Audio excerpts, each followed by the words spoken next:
ao nosso estudo da escola das associações, da associação diferencial, tá? Então, até aqui a gente viu a escola de Chicago, a gente estava falando da escola ou da teoria ou da escola da associação diferencial, que foi preconizada pelo Edwin Sutherland. Aqui a gente tem uma escola, uma teoria, que tem um autor só de referência. Vocês lembram que no outro a gente tinha alguns autores da escola de Chicago e tal. Aqui a gente tem um grande nome, que é o Sutherland, alguns seguidores dele, mas o grande nome é o Edwin Sutherland, tá? E como eu estava falando para vocês, ele, a partir dessa ideia da criminalidade econômica, começa a ver problemas na formulação da escola de Chicago e vai construir uma teoria própria, que é a teoria da associação diferencial. Bom, para chegar à teoria da associação diferencial, ele vai partir da hipótese de que toda conduta humana é uma conduta, de certa forma, aprendida. Né? A gente tem algumas ações humanas que são instintivas, né? Comer, né? Mas a conduta, né? Quando a gente fala em conduta, a gente está falando de uma ação intencional. E toda ação intencional, ela de certa forma é aprendida. Mesmo as mais simples, né? Um bebezinho, tal, quando o pai, a mãe começam a conversar com ele está criando lá sinapses, neurônios, está aprendendo, a falar é aprendido. Até o próprio respirar, apesar de ser instintivo, né? Mas o como se respira, tudo isso é aprendido. Né? E quanto mais, então, esses atos mais complexos, como por exemplo roubar um banco. Né? Ninguém acorda sabendo como roubar um banco. É uma coisa difícil de se aprender como roubar um banco. Né? Devia ter até um curso para ensinar as pessoas a roubarem um banco, porque é uma coisa difícil. Roubar um mercado ou furtar um mercado é difícil também, assim, não tão difícil, né? Mas você precisa saber para onde está a câmera. Então imagina, ó, os molequinhos estão roubando, vamos furtar a bala do mercado, vamos furtar a bala do mercado. Qualquer criança, né, gosta de furtar uma bala do mercado, enfim. Aí um explica pro outro, para você furtar, você tem que ir lá no lugar onde ficam as balas, virar de costas para a câmera e aí pegar a bala aqui por trás, tal, de um jeito que a câmera não te pegue. Quer dizer, há uma técnica, não só no delito, como em qualquer outra coisa, fazer um bolo, né? Você precisa aprender a fazer um bolo, ou você vai lá na internet, vê uma receita, alguém te ensina. Toda ação intencional, de certa forma, é uma ação aprendida. E por que o crime seria diferente? Né? Então o crime também é uma ação aprendida. E como que se aprende o crime? O crime, assim como qualquer outra conduta, se aprende a partir das relações sociais nas quais a pessoa se insere. Então tudo você vai aprendendo de acordo com as relações sociais que você se insere. Quer dizer, muita coisa você aprende na família.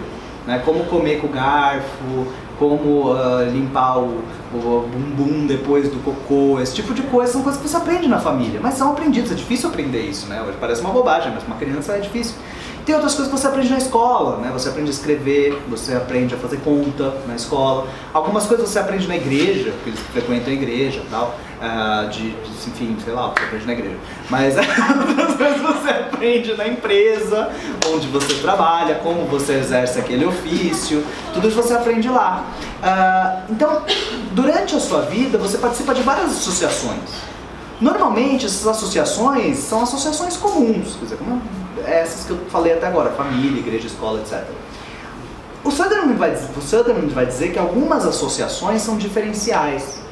Essas associações diferenciais são aquelas nas quais, de acordo com o próprio Sutherland, as definições favoráveis à violação da norma superam as definições desfavoráveis. Então, definições favoráveis, quer dizer, são associações nas quais a carga de aprendizado vai no sentido da violação da norma. Vamos pensar num exemplo. Todos conhecem aí um político clássico, né, que é o, enfim, não sei se eu posso falar o nome, que é o Paulo Maluf, que é perseguido pela Interpol, né? E quando vai se entrevistar, ele nunca foi condenado por nada, eu sou por nada. Quer dizer, ele justifica aquilo de uma forma fantástica, né? E aí ele sabe para onde mandar o dinheiro, que tem que mandar para as Ilhas Caimã, ou para a Suíça, ou para algum lugar da África, onde você não tem uma fiscalização tão grande. Ele sabe o que ele tem que falar para a imprensa para se desviar disso. Ele tem uma assessoria jurídica importante, né? Ou treinada para conseguir desviar dessa possibilidade de criminalização. Tudo isso ele não aprendeu do dia para a noite. Né? Onde será que ele aprendeu isso? Muito provavelmente no próprio ramo político, na associação diferencial da qual ele fazia parte, que nesse caso é a própria associação de políticos, né?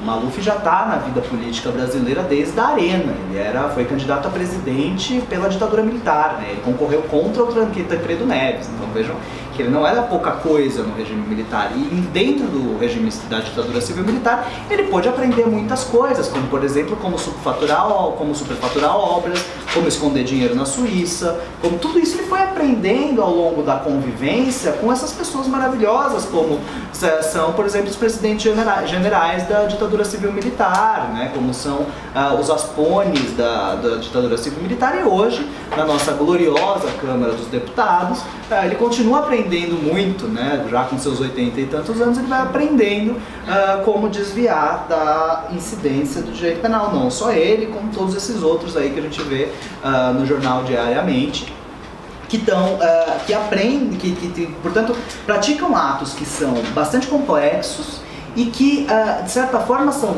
não só aprendidos nessas associações, como também justificados por essas associações. Então a tática de justificativa do ato que elas mesmas praticam também é algo aprendido, né? Para um cara desses que rouba milhões de reais aí da saúde, da educação, etc., o cara provavelmente, quando ele vai deitar a cabeça no travesseiro, ele não se sente um monstro, né? Vocês acham que o Eduardo Cunha chega à noite e fala: ai, eu me odeio, que eu sou uma pessoa má, e aí não consegue dormir? Não, ele mesmo, para ele, justifica: todo mundo faz isso, todo mundo com quem ele convive faz isso. Isso acaba se tornando algo normal, né? Dentro da Igreja Católica, por exemplo, a prática da pedofilia, em algum momento, se tornou algo que era também meio normalizado, né? Isso se fala dentro da própria igreja também. Alguns foram afastados e tal, a gente tenta... Mas a coisa vai se tornando normal, quando você tem aquilo como uma... Isso hoje teve uma mudança na Igreja Católica por conta do... vocês assistiram ao Spotlight, né, nos Estados Unidos, que isso veio a público, mas até então, né, o filme mostra isso, né, como isso era tolerado dentro da própria igreja, porque todo mundo faz, todo mundo aqui em Brasília rouba, todo mundo aqui na igreja pega criança, gente, tudo bem, todo mundo faz. Esse tipo de coisa é o que o Sutherland está dizendo quando ele fala que a criminalidade é aprendida. Então, numa subcultura, numa gangue de adolescentes que picha muro é normal e eles aprendem a pichar muro uns com os outros.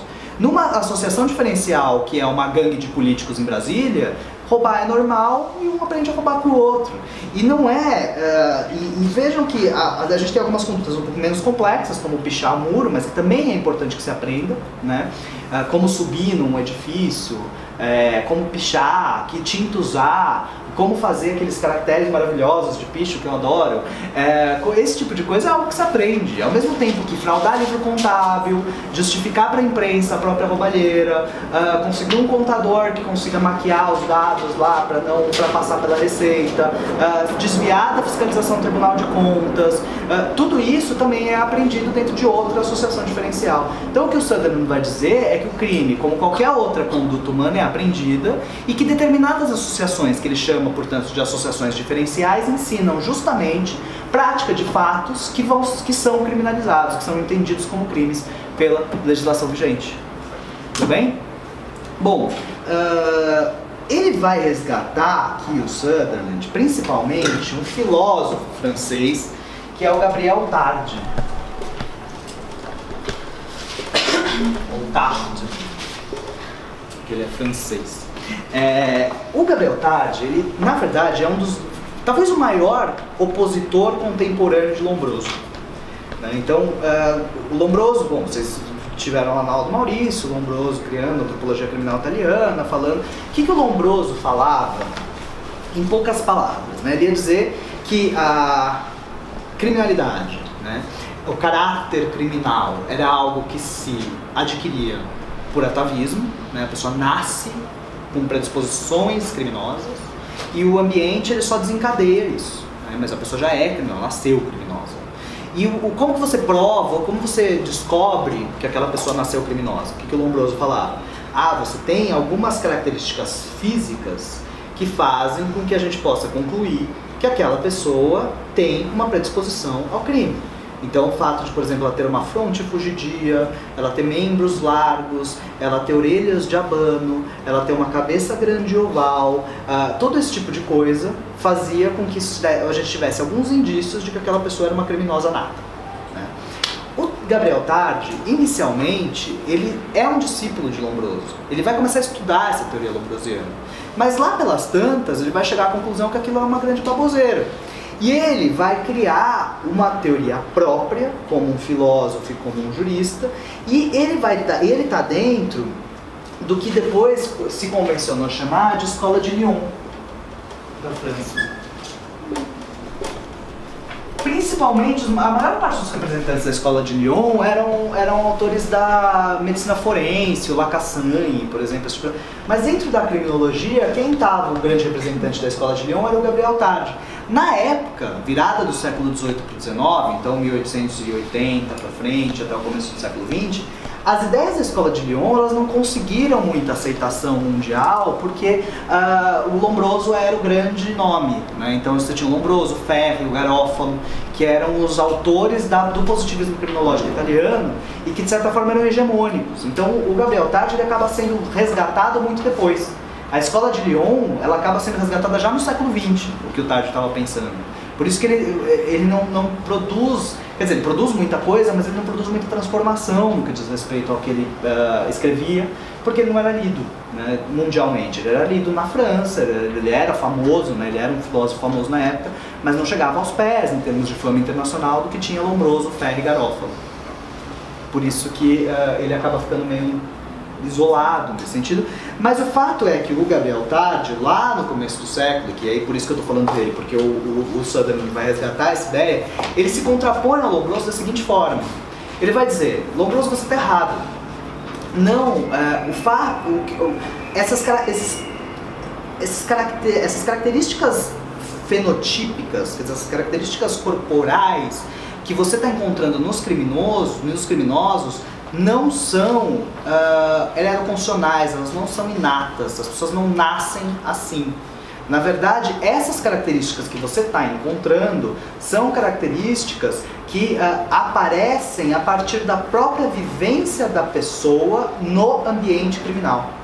Dá para entender essa ideia? O que veio antes, o ovo ou a galinha? Quer dizer, a pessoa já nasceu assim, ou porque ela viveu naquelas condições, ela acabou tendo um modo de agir, inclusive características físicas que fazem com que ela possa ser identificada como criminosa. De certa forma, essa ideia que a gente tem hoje de que a polícia tem hoje de atitude suspeita, vai muito nesse sentido.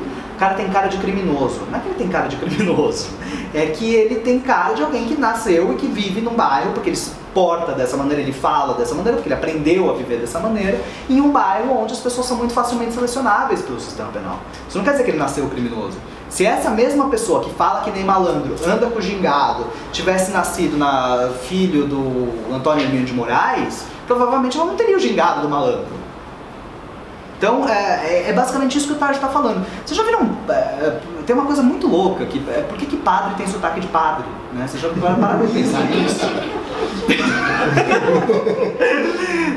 Todo padre fala de um jeito esquisito. Parece né? estrangeiro. Parece estrangeiro. O padre Valdir eu descobri que não, que é brasileiro. Eu sempre achei que fosse gringo. E não é. Os padres falam que nem... Porque eles aprendem dentro do seminário, eles convivem com outros padres, e aí todos acabam falando meio parecido. Isso é o que o Tardi está falando quando ele fala em tipos profissionais. O criminoso, segundo o Tardi, isso é uma ideia central do pensamento dele. Segundo Gabriel Tardi, o criminoso é um tipo profissional como qualquer outro. Então ele vai dizer o seguinte: quem toca violino fica com calo no queixo. Isso o calo no queixo vem de tanto a pessoa tocar violino, né? O que ele está dizendo é o seguinte: o que a pessoa faz, né, muda não só o corpo dela, como também o modo como ela fala, o modo como ela se porta. Tudo isso é criado a partir daquilo que a pessoa faz. A profissão que ela exerce faz com que ela assuma um jeito fenotípico, faz com que o corpo e o modo dela se expressar se adequem de certa forma a essa profissão. Aqui a gente está falando de uma coisa do século retrasado já, né? Então, assim, óbvio que muita coisa que ele está falando, a gente não pode transpor, né? Isso vai muito... E lembrem, aqui eu vou fazer um parênteses muito louco, mas lembrem que aqui a gente está, inclusive, naquela disputa entre Darwin e Lamarck, quando a gente não sabe se, por exemplo, a teoria do uso-desuso de Lamarck. Lembram? Vocês lembram disso? Não lembro. Então, acho que eu nem devia ter feito esse parênteses, mas agora eu já fiz, eu vou encerrar. Você sabe, Darwin, né, teoria da evolução, né, ele vai dizer que as pessoas se adaptam de acordo com o ambiente, certo? E aquelas pessoas que não se adaptam, elas são alvo de seleção natural e acabam perecendo e não conseguem se manter como uma população. O que o Lamarck dizia, e ele foi derrotado, é que era a lei do uso-desuso. Então ele falava, por que a girafa tem um pescoço comprido? Segundo Darwin, é porque aquelas que tinham um pescoço curto morreram, porque elas não conseguiam comer as folhas dos altos das árvores. Então elas morreram, só sobrou girafa com pescoço comprido. Conforme elas vão se procriando, só sobrou girafa com pescoço comprido. Essa é a seleção natural. O que o Lamarck falava? As girafas têm pescoço comprido porque ao longo dos séculos elas ficavam esticando o pescoço para tentar comer a folha de cima da árvore. Então isso não tinha, nessa época está nessa discussão. A gente não sabe exatamente. Vejam como isso tem a ver com isso aqui, né? O cara nasceu criminoso, ou na verdade ele, por conta dessa vida no crime, ele vai ficando com a fronte fugidia, a orelha de abano, etc. A teoria do Tarde era essa. A pessoa, conforme vai vivendo na vida do crime, ela vai ficando com cara de criminoso, né?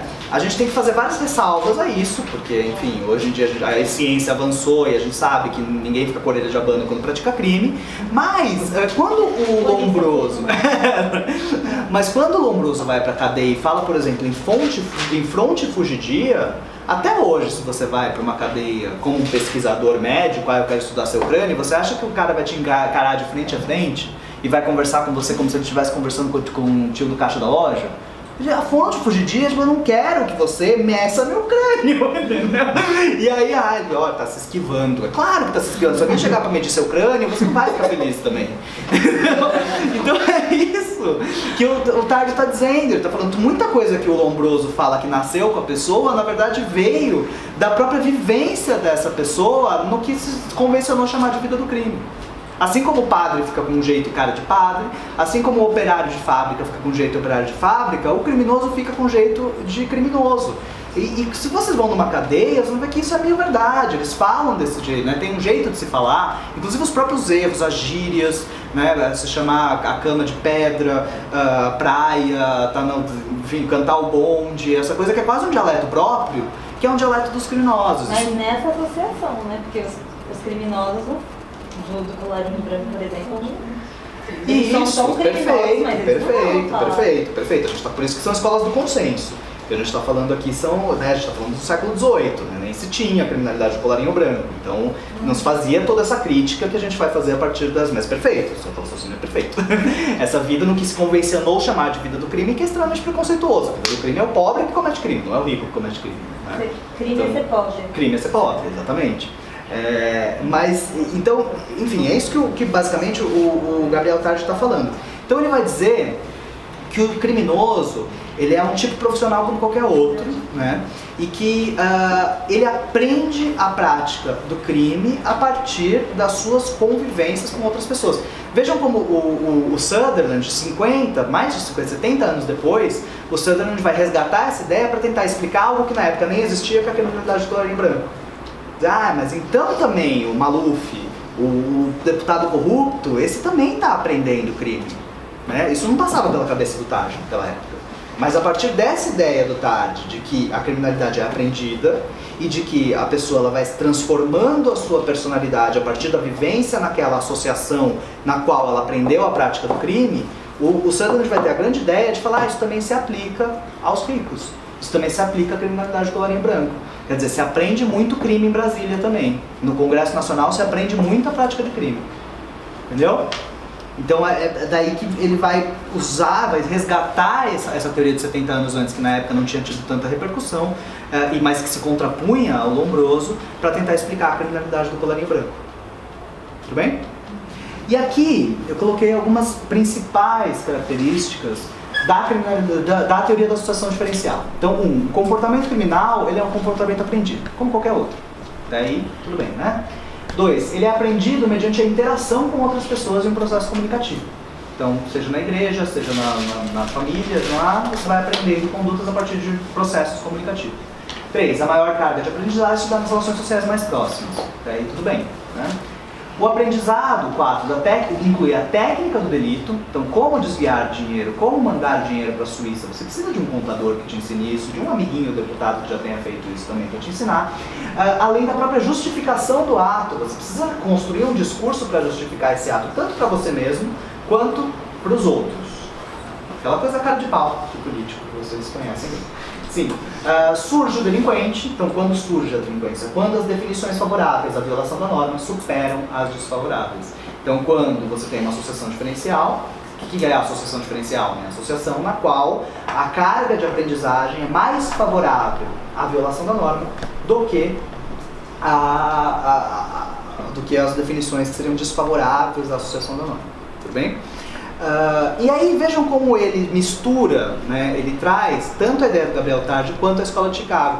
Porque na escola de Chicago se dizia que a criminalidade se aprendia naqueles guetos, né, nos enclaves, de pessoas que não estão absorvidas por aquela sociedade. Então ele fala, esse enclave, a máfia italiana é uma associação diferencial. Mas não é só a máfia italiana que é uma associação diferencial. Não é só aquele enclave que explora o comércio ilícito marginal de bebida alcoólica nos Estados Unidos que é uma associação diferencial. Muitas vezes, grupos de gente rica, como é o caso de grupos políticos, também são associação diferencial. E aí você tem uma teoria que simultaneamente tem que explicar a criminalidade dos pobres e a criminalidade dos ricos, a criminalidade do colarinho branco e a criminalidade do macacão azul. Tudo bem? Bom, então, existe obviamente associações diferenciais nas classes baixas e nas classes altas. E, já disse isso, Sutherland é o primeiro a postular que efetivamente o crime do colarinho branco é sim um crime em termos criminológicos. A gente tem alguns problemas aqui, né? E quais seriam esses problemas? Vocês veem que é uma teoria muito menos sujeita a críticas do que a própria escola de Chicago.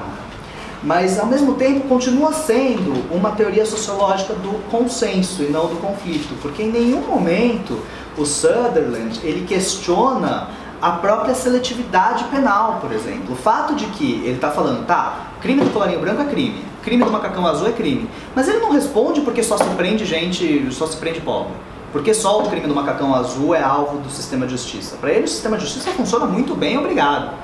Se tem menos gente sendo presa por crime do colarinho branco é porque tem menos crime do colarinho branco. Sabe? Ele não está criticando em nenhum momento a atuação das instâncias e das agências de criminalização. Ele não está criticando o poder penal. Ele não está criticando o sistema de justiça. Ele não está criticando a polícia que só prende o preto e pobre, que é o que a gente sabe muito bem que está na nossa cara, mas demorou-se mais de 100 anos para a gente chegar nessa obviedade, para que essa obviedade começasse a ter algum impacto nas teorias criminológicas. Vejam que aqui, ainda que ele esteja falando, rico também pode, o máximo a que ele chega é assim, é falar, rico também comete crime. Já é um puta avanço, pé do que se tinha em relação a antes. Mas ainda a gente não pode dizer que seja uma teoria do conflito. A gente não pode dizer que haja aqui uma crítica sistêmica à forma como se dá a gestão das punições na sociedade. O que a gente está falando aqui é só uma teoria um pouco mais completa em relação ao que a gente tinha antes. E por outro lado, aqui a gente também tem um problema que pode ser levantado em relação à própria desconsideração da autonomia ética dos indivíduos, né? Se você levar isso a ferro e fogo, se você nasceu numa comunidade carente, que é uma associação diferencial, você vai ser criminoso.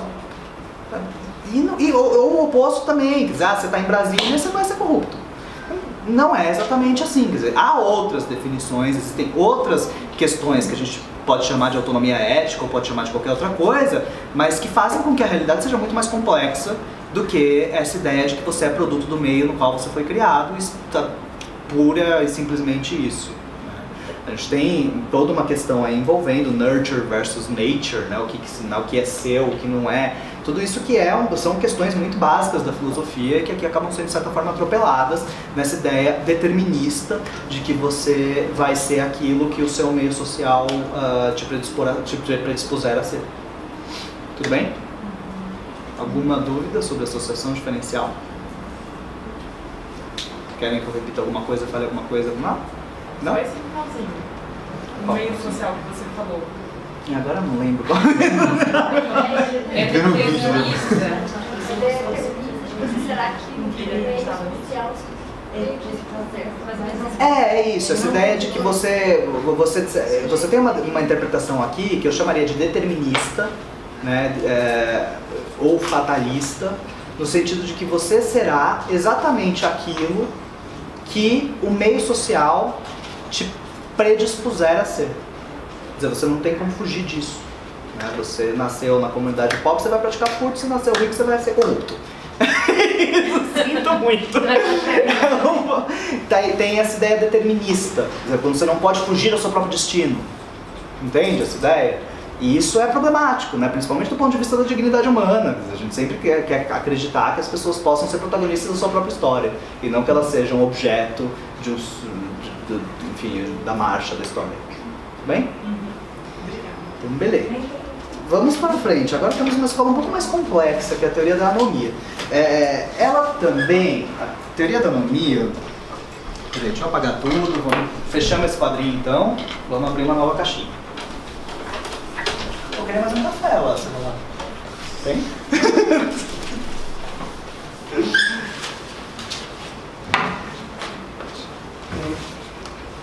Vamos lá.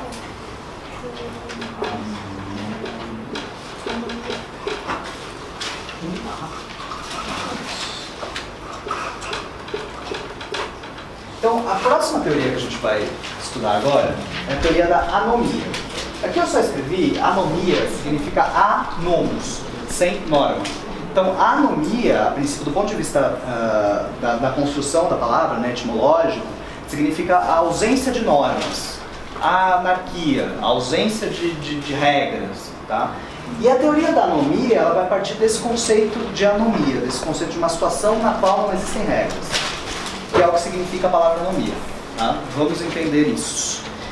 Bom, aí eu vou fazer uma digressão bastante longa para a gente entender o que é anomia, o que é consciência coletiva, o que é crime, o que é sociologia. Tudo isso junto em 10 minutos vai ser maravilhoso, vocês vão ver. Vamos lá. A gente teve... Quem é a maioria dos sociólogos, dos cientistas sociais, vão dizer que a sociologia é uma ciência que foi fundada por um cara que chama Émile Durkheim. Quem era Émile Durkheim? Ele é um cientista, né? Ele se propõe a ser um cientista. E o grande desafio do Durkheim vai ser demonstrar que os fatos sociais, coisas que acontecem na sociedade, né, fatos sociais, são passíveis de estudo a partir de um método científico. Aqui a gente está falando da virada do século, então tudo que a gente está falando tem muito eco na virada do século, porque até o Thiago tinha me falado que o Maurício Dieter ele falou muito para você sobre positivismo, né? E esse é o momento do positivismo onde tudo está virando ciência. Tudo que era filosofia antes, né? A criminologia antes era educando muito um capítulo da filosofia, o próprio, né, quando se falava em Beccaria, eram todos filósofos. Aqui, a partir do começo do século XX, há um esforço muito grande para que essas questões sociais elas sejam tratadas como ciência, não só como filosofia, não como especulação, mas como ciência, como método, como forma de prova. E o positivismo é essencialmente isso, é uma ânsia científica, é um movimento do pensamento humano marcado por uma ânsia de transformar as coisas em ciência. Aqui nasce não só a criminologia, mas nascem todas essas ciências esquisitas. Né? Quando a gente pensa em ciência, o cientista, em quem que a gente está pensando? Ah, estou pensando no químico, no físico, no matemático, etc.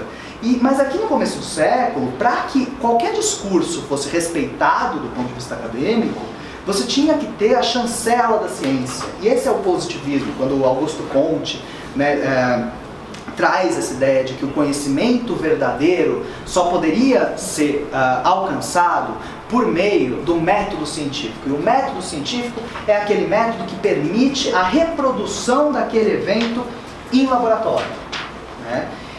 As ciências sociais vão ser bem mais complicadas em relação a isso, porque você não tem como reproduzir nada em laboratório. As poucas vezes que você tentou reproduzir alguma coisa em termos de ciências sociais em laboratório são alguns experimentos em psicologia social que não deram muito certo. Só com curiosidade, nem vou falar, mas vocês vão atrás disso. Deem uma olhada no Stanford Prison.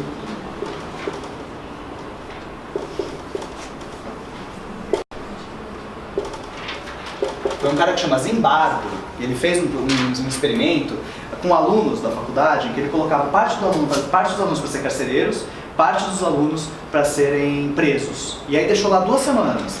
Teve que parar o experimento antes porque os alunos carcereiros começaram a espancar os alunos presos. E ele sofreu um procedimento administrativo e perdeu a licença para ser professor de psicologia social. Então nem sempre é tão fácil a gente reproduzir fenômenos sociais em laboratório, porque acaba acontecendo esse tipo de coisa, né? Então, bom, e aí começou a haver um esforço muito grande. Então, enfim, só pra vocês quiserem dar uma olhada, porque a gente tem documentário, filme sobre isso, inclusive, acho que no Netflix, não, vocês conseguem ver esse processo. O experimento de Stanford, que foi a universidade onde foi feito. Legal. Bom, então, nesse momento, virada do século, a gente tem essas ciências sociais, saberes sociais, eles começam a ter muita dificuldade para se afirmarem como ciência. E o Durkheim é o primeiro cara que consegue, de certa forma, fazer parar em pé uma possibilidade de sociologia, ou seja, uma ciência sobre a sociedade. E o que ele vai dizer? Inicialmente, que os fatos sociais são passíveis de análise científica. O que são esses fatos sociais? Qualquer coisa, qualquer fenômeno que aconteça no seio de uma sociedade.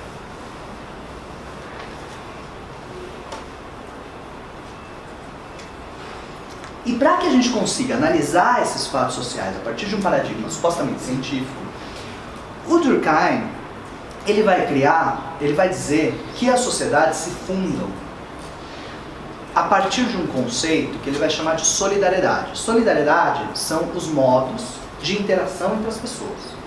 Certo? Então, a gente não está falando de solidariedade no sentido católico-cristão, solidariedade como estender a mão a quem precisa, não. Solidariedade são os modos de interação social entre as pessoas. E a depender do tipo de sociedade, você vai ter tipos de solidariedade diferentes. O Durkheim vai falar que as sociedades que ele chama de mais primitivas, e esse conceito hoje é muito complicado da gente usar, então não usem, a não ser que vocês estejam fazendo menção ao Durkheim ou algum autor desse começo, mas esse pensamento evolucionista, como se houvesse sociedades primitivas, sociedades modernas, que na verdade é uma bobagem, porque nossa sociedade tem problemas que, por exemplo, uma comunidade africana não tem. Superencarceramento em massa da pobreza, por exemplo, é um horror que nenhuma sociedade dita primitiva tem. Então a nossa sociedade viola mais direitos, é muito mais bárbara, nenhuma sociedade dita primitiva teria construído Auschwitz. Então, para começar, essa ideia evolucionista é uma ideia equivocada, né? A gente não necessariamente está andando para frente em termos éticos. Aliás, muito provavelmente a gente esteja sempre andando para trás. Quanto mais potência, quanto mais ciência a gente tem, mais extermínio a gente vê. Extermínio nas favelas, extermínio nos presídios, extermínio da mulher, extermínio das classes proletárias, enfim, toda a civilização tem sido posta a favor do extermínio e não da evolução ética. Então, quando a gente fala em sociedade primitiva, a gente está sendo o quê? Etnocêntrico, que foi o conceito que vocês aprenderam na última aula. Você está vendo o outro a partir da sua própria lógica. Mas, de toda forma, então, voltando aqui, o Durkheim, ele ia falar que sociedades mais primitivas, na cabeça dele, etnocêntrica, né, mas que, enfim, é o grande fundador da sociologia, então a gente não pode falar assim, tipo, a cabeça dele, mas estou falando, nas sociedades mais primitivas, ele vai falar que existe uma forma de solidariedade entre as pessoas que ele vai chamar de solidariedade mecânica. Por que mecânica? Porque todo mundo faz a mesma coisa. Então, o que ele vai dizer é, por exemplo, uma sociedade dita primitiva, todo mundo planta, aí todo mundo colhe, aí todo mundo caça, aí todo mundo faz tudo junto. Nas sociedades que ele vai chamar de mais complexas, ele vai dizer que o que começa a se desenvolver é uma solidariedade orgânica, não mecânica. Quer dizer, cada um tem o seu papel. Então, tem lá o dentista, o médico, o gari, dentro da própria estrutura familiar, você tem um papel, uma divisão sexual do trabalho, tem a mulher de um lado que faz uma coisa, o homem faz outra, as crianças fazem outra. Quer dizer, quanto mais complexa a sociedade, mais você vai enxergar a divisão de funções sociais dentro dessa própria sociedade. Dá para entender essa ideia? Então, a nossa sociedade, que seria, para o Durkheim, uma sociedade complexa, ocidental, etc., estaria marcada por essa ideia de solidariedade orgânica. Então, o Durkheim ele sempre entende a sociedade, a partir dessa análise dos fatos sociais, como sendo um corpo. Ele faz uma analogia com a biologia. Todos todas essas ciências sociais, elas vão tentar buscar nas ciências duras, na biologia, na matemática, na química, na física, alguma forma de se legitimar. De falar, eu também faço ciência. Olha, é igualzinho o que o biólogo faz. Tá vendo? Ó, a medicina tá falando que tem aqui um coração, tem um cérebro, o cérebro faz isso, o coração faz isso. Eu tô falando aqui que tem o operário, que tem o patrão, e cada um faz uma coisinha diferente. Então, quando ele fala em solidariedade orgânica, ele está tentando tomar emprestado o método da biologia para tentar entender a sociedade. Só que isso tem um preço. Qual é esse preço? Ele vai entender a sociedade, quando ele entende a sociedade como um corpo, ele está entendendo a sociedade como algo naturalmente harmônico, em que tudo funciona tranquilamente, em que o coração bombeia o sangue, o cérebro manda os sinais para o corpo, que o pulmão... Então, quando ele escolhe entender a sociedade a partir da biologia, ou de uma analogia da biologia, ele faz nascer aí o funcionalismo. Essa ideia que eu comecei falando para vocês lá na última aula, no sentido de uma visão da sociedade que é uma visão sem conflito. É uma visão que as normas surgem por si mesmo, cada um tem o seu papel, tudo funciona de acordo com o seu papel. Essa é a ideia de sociedade que o Durkheim vem trazer e que o Marx vem destruir. Falando, não tem nada disso, é um contra o outro. Sociedade é luta. Sociedade é burguesia querendo ferrar a massa expropriada, e a massa expropriada alienada, e o dia que se desalienar vai pegar em armas e vai matar essa galera. Isso não é corpo, isso não é orgânico, isso é conflito. Né? Mas então a gente tem esses dois grandes modos de ver a sociedade. Durkheim, de um lado, não só ele, mas enfim, ele, talvez o grande nome, como um dos pais do funcionalismo. Dessa ideia de enxergar a sociedade como um todo harmônico, seja mecânico, no caso das sociedades mais primitivas, em que todo mundo faz a mesma coisa, seja orgânico, no caso das sociedades mais complexas. Dá para entender essa ideia? Então é uma visão, seria uma visão cor-de-rosa, uma visão tranquila, uma visão harmônica, uma visão da sociedade que não corresponde à sociedade que a gente vê quando pega um ônibus. Basicamente é isso. Bom, e aí, o que o Durkheim vai dizer? Então, fiz toda a crítica, mas vamos voltar para Durkheim, sim, porque eu quero que vocês entendam. É que eu não aguento e eu começo a falar mal. Mas eu quero que vocês entendam o que o Durkheim está falando. Ele vai publicar um livro que chama Regras do Pensamento, Regras do Pensamento Sociológico, que é um livro basicamente de metodologia, e que ele vai colocar essa ideia. É possível, assim, fazer ciência em relação às ciências sociais. E aí ele vai desenvolver toda essa ideia de que, então, dentro de uma sociedade, a gente tem que identificar quem cumpre qual função. É isso que cabe ao cientista social. Você, que função você cumpre dentro da sociedade? Né? Qual seu grupo faz o que dentro da sociedade? E o seu faz o que? Então vamos entender como essa sociedade funciona. Como que o seu trabalho ou a sua atuação social e a dele se casam e isso cria uma grande, enorme sociedade construída por todos. É mais ou menos essa a ideia. E ele vai dizer que para que isso funcione, então para que você tenha essa coordenação entre os diversos órgãos de uma sociedade, você precisaria de um conceito que ele cria, que é um conceito de consciência coletiva.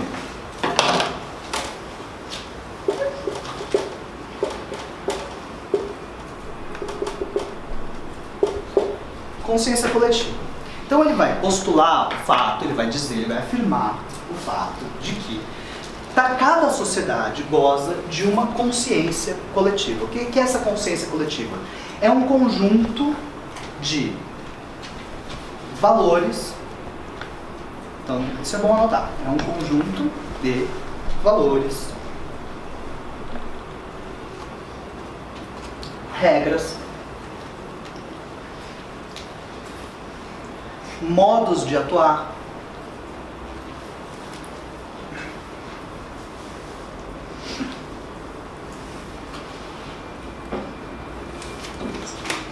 tentando dar uma definição de cabeça, eu tenho escrito aqui.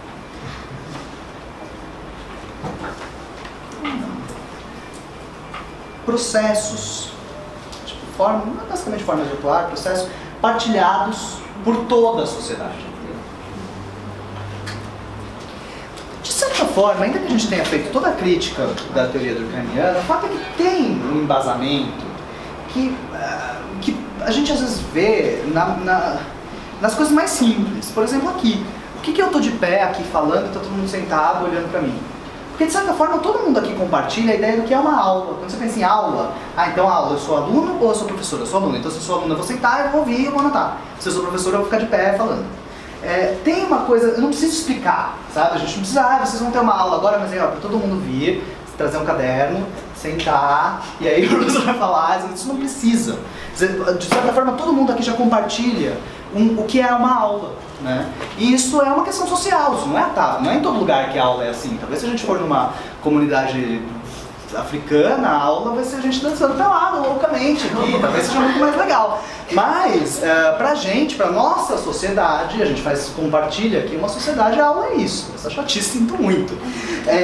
Bom, então, vocês já pararam pra pensar com tantos milhões e milhões e milhões de carros nas ruas? Como que a gente sai de manhã, às vezes de carro ou de ônibus, e chega no fim da tarde na sua própria casa? Como pensa fora, assim, pensa que você é um ET. Aí você fala assim, tipo, nossa, vamos lá, São Paulo tem sei lá quantos milhões de habitantes, tem quantos milhões de carros na rua, é um caos, o trânsito vai parar, mas estranhamente todo mundo sai e chega. Por quê? Porque as pessoas respeitam regra de trânsito. Isso é bizarro, são milhões de habitantes, 12, 13, 15 milhões de habitantes, respeitando uma plaquinha. E confia no corpo humano, né? Ninguém vai ter um infarto. Pois tem uma coisa muito louca, assim, então as pessoas realmente gostam muito de seguir regra.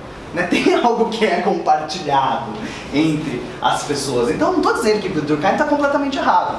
Ele tinha um ponto cego, que é a ideia de que o conflito marca a conformação social. Quer dizer, que a gente tem um conflito latente na sociedade. Mas o fato é que, efetivamente, o que faz com que a sociedade seja sociedade é o fato de que a gente partilha muitos valores comuns. Valores de família. Todo mundo sabe que é mãe, que é pai, que é escola. Isso vocês sabem, vem uma imagem que é muito parecida na mente de todos vocês. E isso, para o Durkheim, é um pouco essa ideia de consciência coletiva. Então a consciência coletiva é isso, são esses valores, esses modos de agir, esses processos que são partilhados por toda a sociedade, que fazem que, por exemplo, uma aula seja possível, que qualquer empresa seja possível, que tudo seja possível, que relacionamento amoroso seja possível, porque você, de certa forma, compartilha expectativas. Tudo bem? Bom, e aí, né? E aí? E o que isso tudo tem a ver com a criminologia? Bom, isso tem a ver com a criminologia que... e aquele que não partilha as regras, né? E aquele que viola essas regras? O que o Durkheim vai falar desse cara? Inicialmente, e aí talvez para alguma surpresa, o crime para o Durkheim é natural. Não é uma anomalia. É até bom. É até bom, exatamente. É até bom. O crime tem uma função dentro da sociedade. O crime também tem uma função. Então, quando Durkheim fala em anomia, essa ausência de normas, ele não está falando do crime. Anomia é o esfacelamento social. Quando você tem uma consciência coletiva que se esfacela, isso é o que o Durkheim vai chamar de anomia. Então, o estado de anomia é o estado no qual aquela população ela deixa de respeitar as normas vigentes e ela deixa de seguir os próprios elementos do consciente coletivo. Aí, a partir daí, você sequer tem uma sociedade. Uma sociedade anômica, na verdade, é uma população. Ela não é uma sociedade. Porque você quebra os vínculos de sociabilidade, de solidariedade, seja mecânica, seja orgânica, entre as pessoas. Você tem só um aglomerado de pessoas em um determinado espaço. Você não tem uma sociedade. Então, a anomia é a destruição da sociedade. Isso não é o crime. Isso não tem nada a ver com o crime. O que é o crime?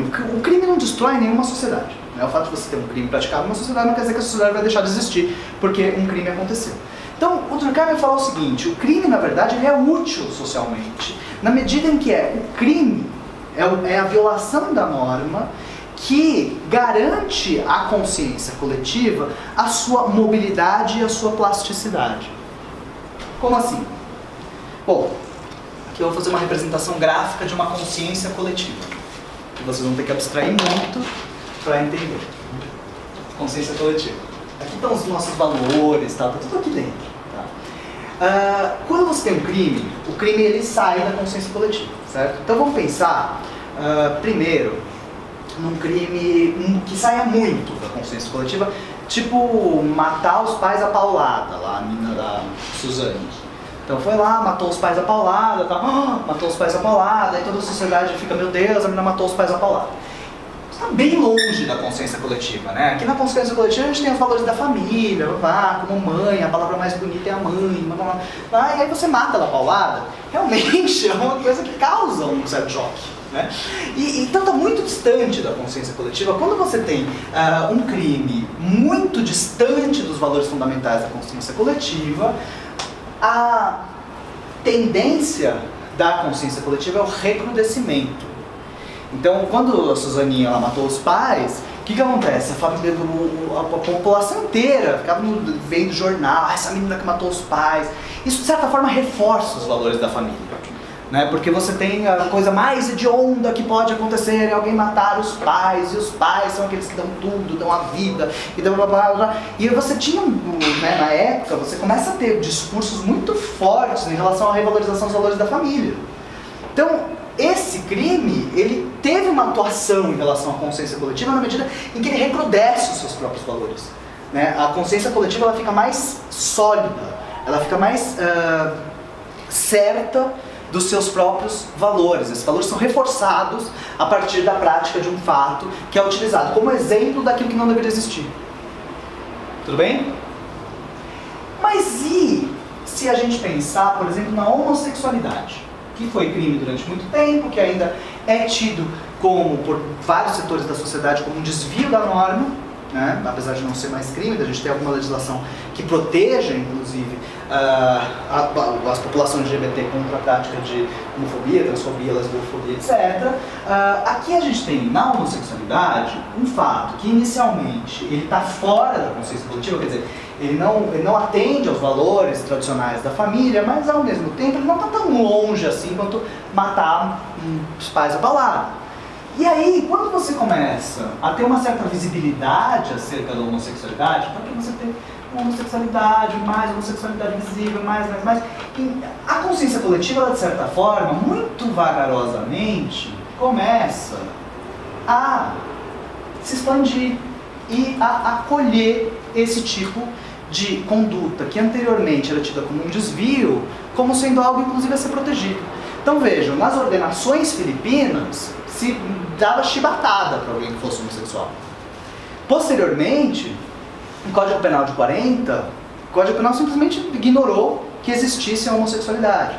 Mais recentemente, nos anos 2000, a gente tem pelo menos uma lei estadual no estado de São Paulo que pune administrativamente a prática de homofobia e alguns projetos de lei para criminalizar, não estou falando que eu seja a favor de criminalização alguma, mas pelo menos a boa intenção de se proteger, né, como se o direito penal protegesse alguma coisa, mas enfim, uma boa intenção de se proteger essa forma de vivência da própria sexualidade. Então, o crime, o que era crime, que hoje não é mais crime nesse caso, ele acaba também contribuindo para que, ao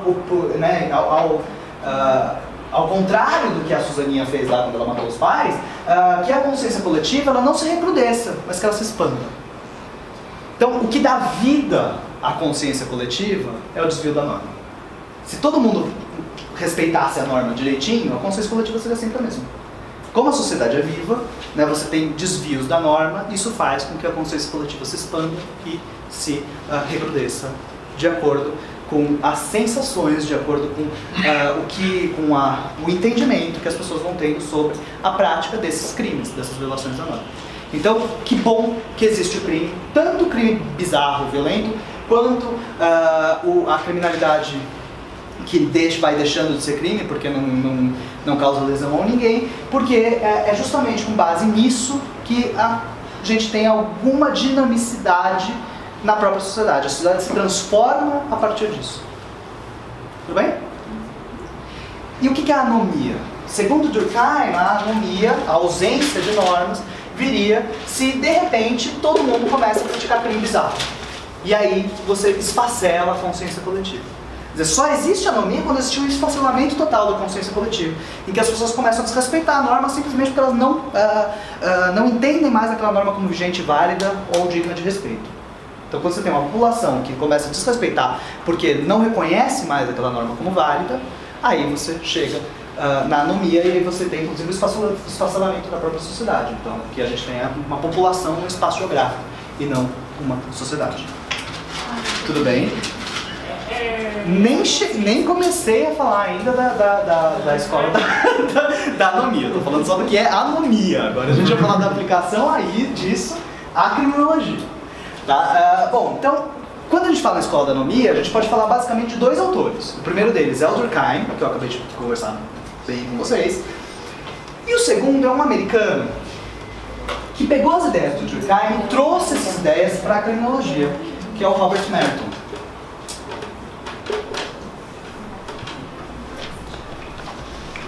Robert Merton. Que agora a gente vai falar do Robert Merton. Nossa, tem mais 20 minutos. Preciso de mais tempo. Você pode vir todos os dias que você quiser, sábado, domingo. Posso vir no domingo? Poder você pode. Mas a gente não vai estar aqui. Vai ter uma câmera aqui pra você. Vai ter uma câmera. Bruno, Oi. a anomia, só uma dúvida. Ela só é se ela acontecer coletivamente? Não existe anomia individual? Não. O que você tem... A anomia é sempre a ausência de normas em uma determinada sociedade. Você tem algumas pessoas que, por exemplo, não aderem satisfatoriamente às normas sociais. Isso não significa que que isso desencadeia a anomia daquela sociedade. O Durkheim, inclusive, vocês devem ter ouvido falar já do livro dele, que acho que é talvez o mais famoso, que é o Suicídio. Ele analisa por que as pessoas se matam. E ele vai chegar à conclusão que as pessoas se matam ou porque elas aderem muito fielmente a esses valores. E aí ele vai dar, por exemplo, o exemplo das mulheres que se enterram junto com os maridos, eu não sei exatamente onde, mas em alguma comunidade, quando o marido comunidade muçulmana, quando o marido morria e era enterrado, a mulher se jogava junto e era enterrada viva junto com o marido. Quer dizer, é um tipo de suicídio, mas é um suicídio por uma adesão completa àqueles valores da superioridade masculina, da família, etc. Ou a pessoa se mata, ou ela se suicida, quando ela não tem qualquer tipo de adesão, ou tem uma adesão muito pequena a esses valores da consciência coletiva. Então aquela pessoa, por exemplo, o altíssimo índice de suicídio entre transexuais e travestis, né, que se matam muito mais do que as pessoas cis, né, as pessoas cisgênero. Porque justamente não se sentem contemplados por aquilo. A gente não pode dizer que isso seja anomia. A anomia é o esfacelamento da consciência coletiva, mas dentro da sociedade você sempre tem pessoas que aderem mais, menos, muito mais ou muito menos a esses valores. É que eu fiz uma anotação na aula passada do Maurício. Anomia, quando a pessoa não se socializa, é considerada causa social. Tá errado essa anotação. Não sei se está errado, mas a anomia é a ausência de normas dentro de um corpo social. Não dá para falar em anomia individualmente. Até porque a regra é sempre relacional. Então ninguém pode desrespeitar a regra sozinho numa ilha, porque sozinho numa ilha não tem regra. Então é basicamente assim, o conceito de anomia ele é um conceito social. Né? Anômica é uma sociedade, não é uma pessoa que é anômica. A pessoa nunca vai ser anômica, porque anômico é a sociedade. Que a pessoa pode ser, ela não ter nenhum tipo de aderência àquelas normas sociais. Mas não quer dizer que ela por si sozinha gere uma situação de anomia. Ô Bruno, essa consciência social seria o justnaturalismo? Não. É uma consciência... Não, porque o justnaturalismo, ele parte do pressuposto que a pessoa já nasce com determinados direitos, com uma dignidade, com um livre-arbítrio. Durkheim não está falando que a pessoa nasce de jeito algum. Quando ele está falando da consciência coletiva, essa consciência coletiva, apesar dela ser anterior à pessoa, né, a pessoa já nasce num ambiente onde já existe essa consciência coletiva vai ser introjetada socialmente nela. Entendeu? A gente não está falando de justnaturalismo, nada aqui é natural, é social. É social, vocês aprenderam que a aula tem que ficar sentadinho, prestar atenção e tal, vocês não nasceram assim. Tá? Então por isso que não é justnaturalismo. Justnaturalismo é uma ideia filosófica anterior. Quando o Durkheim está criando a sociologia, ele está tentando justamente tirar a filosofia. Não estou falando de filosofia, estou falando de ciência. Então tira a filosofia daqui. E aí é isso que aí o justnaturalismo fica lá com becaria, com o Rousseau, etc. Tá? Obrigada. Bom, onde estávamos? Robert Merton. Bom, Robert Merton é um sociólogo e ele é um discípulo de Durkheim. Então, ele vai pegar esse conceito, todos os conceitos do Durkheim, e ele vai transformar isso numa escola criminológica. E como que ele vai fazer isso? A partir justamente desse conceito de anomia. Ele vai dizer, então, como Durkheim mesmo dizia, que é normal que tenha crime na sociedade, certo? Mas que se a gente tiver um índice muito grande de crimes a ponto de fazer com que a sociedade não exista mais, a gente teria uma anomia. Então nisso eles concordam. Mas o que o Durkheim vai, o que o Merton vai fazer que o Durkheim não fez?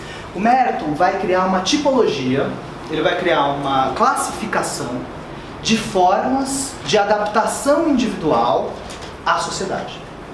Que é basicamente, acho que vai um pouco nisso que você estava perguntando.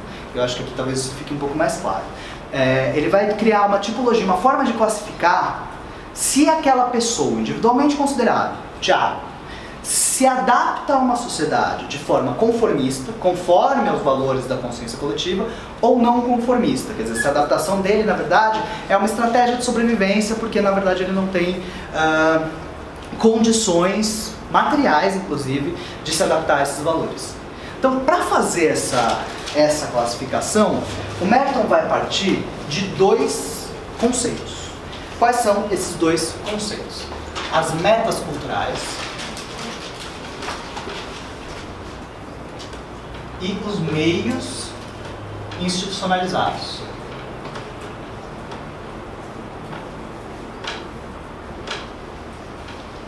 Toda a sociedade tem metas culturais e meios institucionalizados. Vamos pensar na nossa sociedade capitalista, ocidental, burguesa, etc. Quais são as metas culturais na nossa sociedade? O que é vencer na vida pra gente? Carro, apartamento. Carro, apartamento, dentro de uma sociedade patriarcal também, mulheres, né? Se fala isso. Isso dentro de uma sociedade patriarcal, mulheres é uma meta cultural. Uma sociedade extremamente doente, horrível, escrota, mas dentro dessas paradigmas, ser rico é uma meta cultural, né? E dominar o gênero feminino é outra meta cultural. Então a gente não está fazendo juízo de valor sobre as metas culturais dentro de uma sociedade capitalista, hipócrita, doente, horrível que nem a nossa, mas a gente tem algumas metas culturais bem estabelecidas que são o que vocês estão falando, carrão, sei lá mais o que, tal, basicamente dinheiro e é isso, né? Bom, há alguns meios institucionalizados para se obter isso. Então como a gente consegue um carrão? Eu quero um carrão. Como eu posso conseguir um carrão? Ah, não falo trabalhando. Trabalhando. Gente, trabalha. Normalmente funciona. Pro trabalho, Normalmente isso não funciona. Quanto mais você trabalha, mais longe de comprar carro você fica normalmente. Deixa eu ver, quem compra carrão é quem não trabalha tanto. Mas o meio institucionalizado é basicamente ter um aparato econômico familiar, institucional, que faça com que você consiga ir lá e comprar um carro. Seja porque você ganha dinheiro com o seu trabalho, o que é raridade, seja porque você ganha dinheiro de herança, que é o que mais acontece, seja porque você tem uma mesada astronômica do seu pai, que é um cantor sertanejo, seja porque você ganhou na loteria, seja porque você teve sorte e achou petróleo no meio das bolsas. Enfim, de alguma maneira, você tem um meio institucionalizado, alguns meios institucionalizados para conseguir um carrão.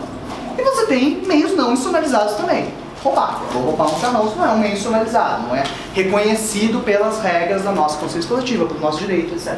Tá? Então, a partir disso, o Merton vai criar, então, o que eu estava falando, uma tipologia de modos de adaptação social. O primeiro desses modos seria um modo conformista. O que é um modo conformista?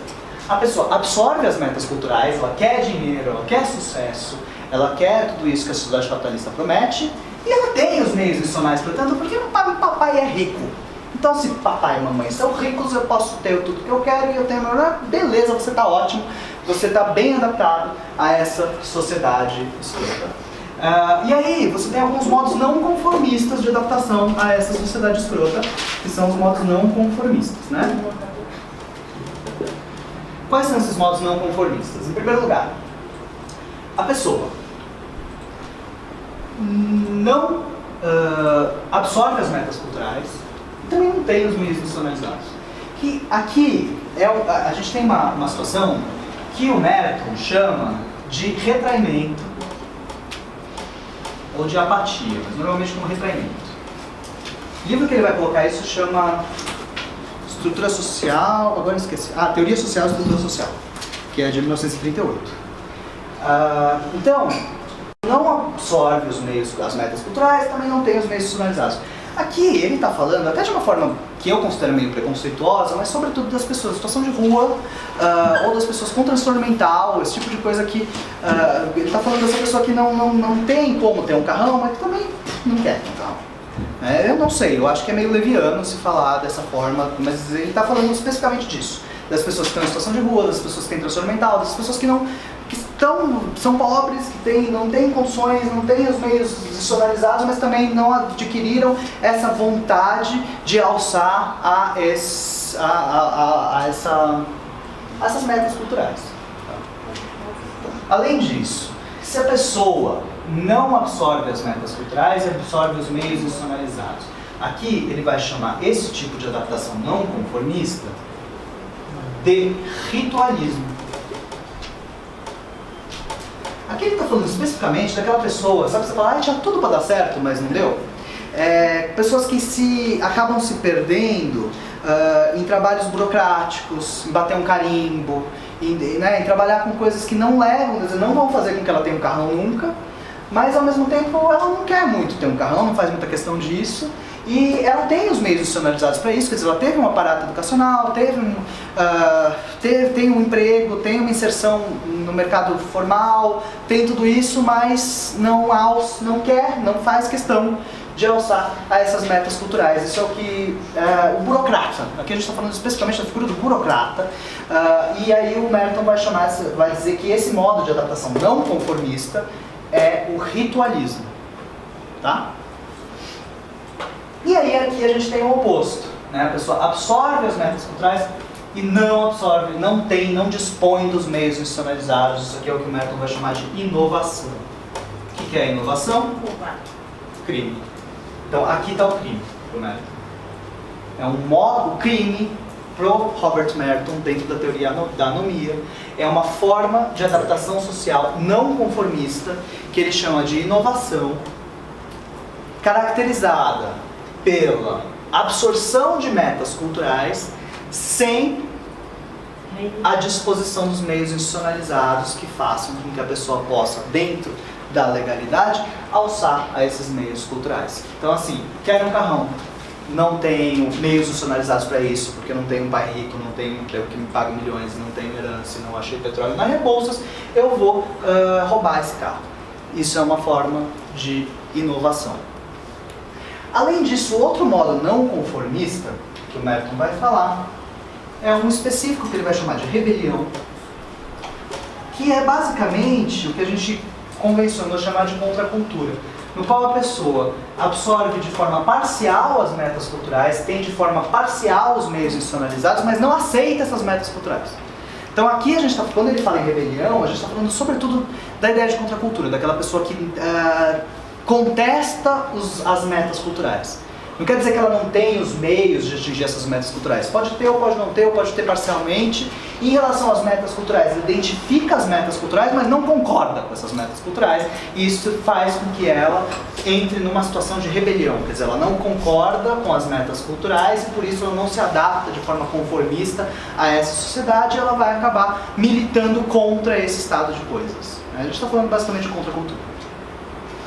Essas são as formas não conformistas de adaptação social segundo o Merton. Retraimento, ritualismo, inovação e rebelião, que são colocadas ao lado da forma conformista de adaptação, na qual a pessoa tem as metas culturais e também dispõe dos meios institucionalizados. Tudo bem? O que é a anomia para o Merton? A anomia se dá sempre que as formas não conformistas, os modos não conformistas de adaptação social superem os modos conformistas. Então, quando você tiver uma determinada sociedade, um número maior de pessoas que se adaptam a essa sociedade de forma não conformista, seja pelo retraimento, ritualismo, inovação, rebelião, que o número de pessoas que se adaptam a essa sociedade de forma conformista, você teria uma sociedade anômica. Então, a rigor, pela teoria do Merton, a nossa sociedade seria assim anômica. Ela não é uma sociedade harmônica, ela não é uma sociedade que funciona da maneira como ela deveria funcionar, porque a maioria das pessoas não tem meios institucionalizados. A gente tem uma disparidade econômica tão grande, uma concentração de renda tão grande, que isso faz com que a nossa sociedade possa muito facilmente ser taxada, principalmente, né, se a gente fala do Brasil, uma sociedade com extrema desigualdade econômica e concentração de renda, a gente pode sim dizer que dentro dessa chave sociológica, o Brasil é uma sociedade harmônica. A definição que você deu, né, na verdade, como é que é? A sociedade é anômica Quando os modos de adaptação não conformistas superarem os modos de adaptação conformistas.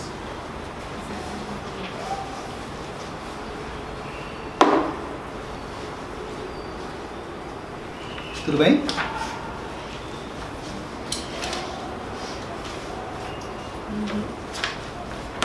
Beleza? Então, agora, posso... Nossa, que maravilha. Alguém quer fazer alguma pergunta do que até aqui e tal? Posso ir pra frente? Tranquilo? Bom, mais ou menos?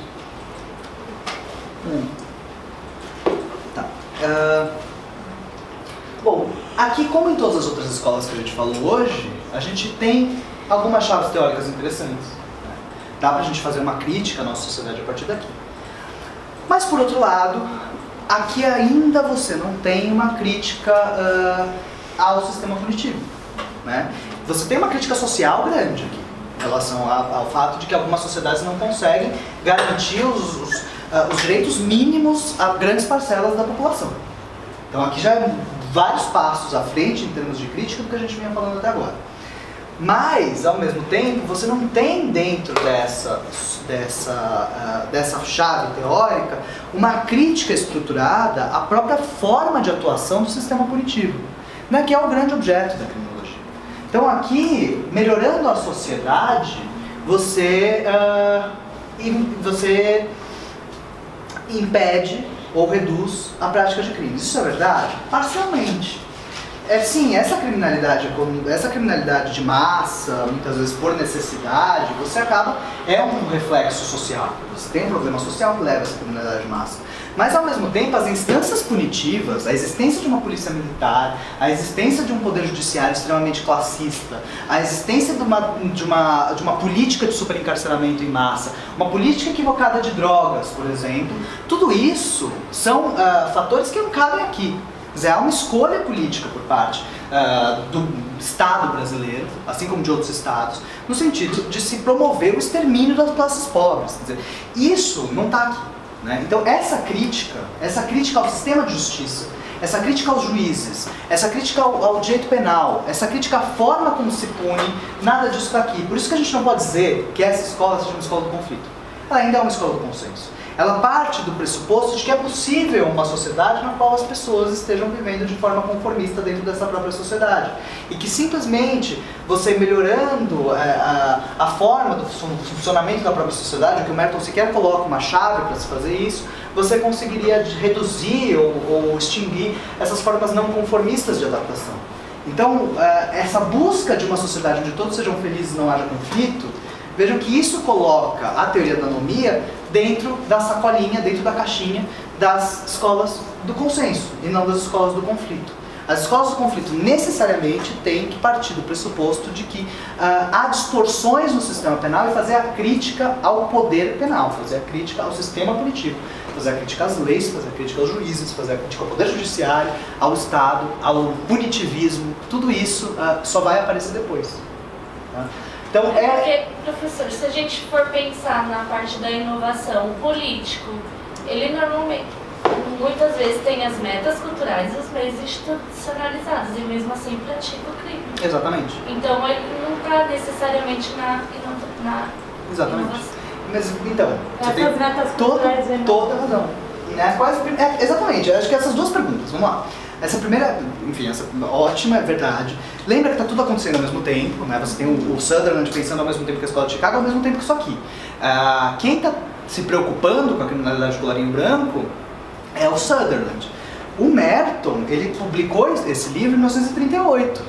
Então, é antes, inclusive, do Sutherland dizer que a criminalidade de colarinho branco é um crime. Então, essa preocupação em relação à criminalidade de colarinho branco não existe aqui. Quem comete crime é pobre, que vive. né? Então é basicamente isso. Esse é um furo metodológico, porque ele estava aqui quase 10 anos antes do Sutherland falar que efetivamente a criminalidade de colorir branco é um crime. E quem faz as metas culturais? E essa é a chave de por que esse pensamento é um pensamento conservador. Porque você tem aqui um grande irmão, uma norma fundamental, sei lá. Você não parte do pressuposto que essas metas culturais, ter um carrão, ter dinheiro, ter mulheres, etc., isso tudo é criado a partir do patriarcado, é criado a partir do capitalismo, né? São desejos de opressão do outro, criados a partir de um determinado sistema econômico, um sistema de divisão sexual do trabalho. Então, o fato de você não atribuir a culpa dos opressores na própria criação dessas metas culturais já faz com que você tenha uma teoria sociológica muito conservadora nesse sentido, de você não olhar o que está por trás disso, a relação de conflito que está por trás disso, a luta de classes e a luta de gêneros que está por trás disso. Perfeito. Vocês são ótimos. Gente, temos 3 minutos. A gente tem mais uma escola para falar, sociológica, do consenso, que é a Escola das Subculturas Delinquentes, que fala sobre gangues de adolescentes nos Estados Unidos, nos anos 50. E aí depois, eu queria falar com vocês um pouco sobre Labeling Approach, né, que é a teoria do etiquetamento, que é onde a gente vai criando as bases teóricas para desenvolver a criminologia do conflito. E aí depois a gente vai falar de criminologias críticas, de criminologia crítica, né, das teorias críticas da criminologia, abolicionismo penal e algumas tendências mais recentes da criminologia. A gente vai falar de alguns autores como Garland, Lacan, Zygmunt Bauman, etc. E isso está nesse programinha muito condensado de criminologia, mas como o Thiago falou que eu posso ver quantas vezes eu quiser. Então, gente, obrigado, por enquanto é isso. Voltamos aí.